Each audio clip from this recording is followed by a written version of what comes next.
नमस्कार शेतकरी मित्रांनो हरभरा पीक आता फुल अवस्थेमध्ये आलेला आहे आणि या फुल अवस्थेमध्ये आपल्याला त्या ठिकाणी एक फवारणी त्या ठिकाणी घेणे गरजेचे असते, जेणेकरून हरभरा पिकामध्ये अळीचा अटॅक त्या ठिकाणी होऊ नये, त्याचबरोबर फुलाची संख्या जास्तीत जास्त व्हावी आणि हरभरा पिकामध्ये जास्तीत जास्त घाट्यात रूपांतर व्हावं यासाठी एक फवारणी आपल्याला त्या ठिकाणी घेणे गरजेचे असते, जेणेकरून उत्पन्नामध्ये भर आपल्याला त्या ठिकाणी बघायला मिळत असते। त्यामुळे मित्रांनो हरभरा पिकामध्ये आज मी तुम्हाला एक अशी फवारणी सांगणार आहे जेणेकरून त्या ठिकाणी आपल्याला हरभरा पिकामध्ये फुलाची जास्तीत जास्त संख्या त्या ठिकाणी बघायला मिळणार आहे। त्यामुळे व्हिडिओ हा शेवटपर्यंत पहा। आपल्या चॅनलवर नवीन असाल तर चॅनलला नक्की सबस्क्राइब करून घ्या आणि व्हिडिओ आवडल्यास व्हिडिओला लाईक करा। तर मित्रांनो चला तर वळूया आपल्या व्हिडिओकडे। तर मित्रांनो आपल्याला हरभरा पिकामध्ये फुलाची जास्तीत जास्त संख्या त्या ठिकाणी वाढवण्यासाठी मित्रांनो फूल त्या ठिकाणी टिकून राहण्यासाठी त्यामध्ये मित्रांनो आपल्याला 1261 हे विद्राव्य खत त्या ठिकाणी घ्यायचं आहे, किंवा मित्रांनो त्यामध्ये 92718 त्यामध्ये झिंक बोरानचा समावेश त्या ठिकाणी बघायला मिळतो। त्यामुळे 92718 त्या ठिकाणी आपण घेऊ शकता। तर मित्रांनो या दोन्ही विद्राव्य खतामधलं कोणतंही एक विद्राव्य खत त्या ठिकाणी घ्यायचं आहे, ते आपल्याला 100 ग्रॅम प्रति 15 लिटर पंपासाठी त्या ठिकाणी घ्यायचं आहे। त्याचबरोबर मित्रांनो आपल्याला हरभरा पिकामध्ये फुलाची जे आळ्या त्या ठिकाणी खात असतात किंवा फुलगळ त्या ठिकाणी होत असते, आळीने डंक मारला की त्या ठिकाणी फुलगळ त्या ठिकाणी होत असते। त्यामुळे मित्रांनो आळी नियंत्रण त्या ठिकाणी करणे गरजेचे आहे।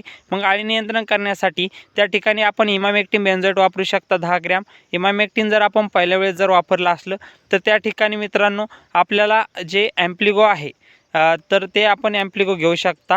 तर मित्रांनो ॲम्प्लिगो ते आपल्याला 10 ml प्रति 15 लिटर पंपासाठी त्या ठिकाणी घ्यायचं आहे। तर मित्रांनो या दोन कीटकनाशकामध्ये कोणतेही कीटकनाशक त्या ठिकाणी आपण घेऊ शकता।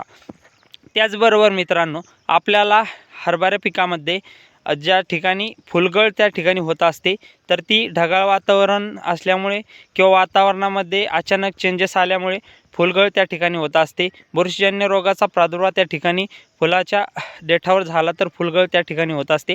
त्यामुळे मित्रांनो फुलाची गळ होऊ नये यासाठी एक बुरशीनाशक त्या ठिकाणी आपल्याला घेणे गरजेचे आहे। मग मित्रांनो बुरशीनाशक घेताना मित्रांनो आपल्याला जे टिल्ट बुरशीनाशक आहे तर ते त्या ठिकाणी घ्यायचं आहे। तर मित्रांनो टिल्ट जे बुरशीनाशक आहे तर ते आपल्याला त्या ठिकाणी 15 ml प्रति 15 लिटर पंपासाठी त्या ठिकाणी घ्यायचं आहे।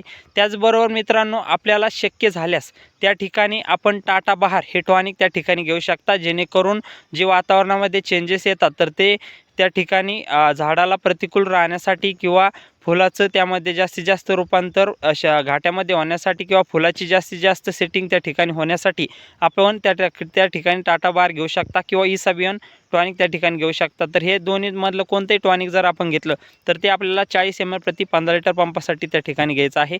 तर मित्रांनो अशा पद्धतीने आपल्याला कॉम्बिनेशन घेऊन कोणतंही एक त्यामध्ये आपण कॉम्बिनेशन घेऊन फवारणी करू शकता, जेणेकरून आपल्याला हरभरा पिकामध्ये जास्तीत जास्त फुलाची संख्या बघायला मिळेल आणि फुलाचं रूपांतर घाट्यात त्या ठिकाणी व्हायला मदत मिळणार आहे।